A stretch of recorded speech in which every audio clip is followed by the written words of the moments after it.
This is a roadside stop. Stop the car! Pull over! Where's that blossom? There it is again. I bet you recognize this. It's a type of cucumber. We're up at about 8,500 feet. And Cucurbitae fettuccissima. And there's its fruit with the flower. So inferior ovary.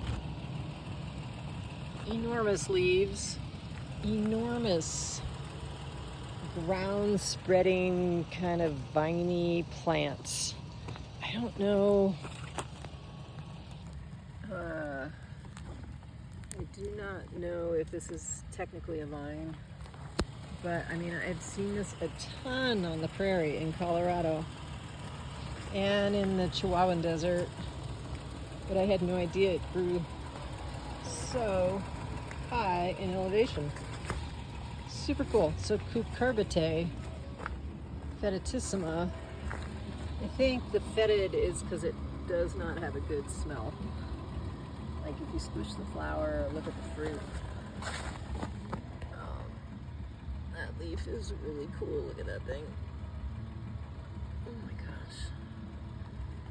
What a cool plant.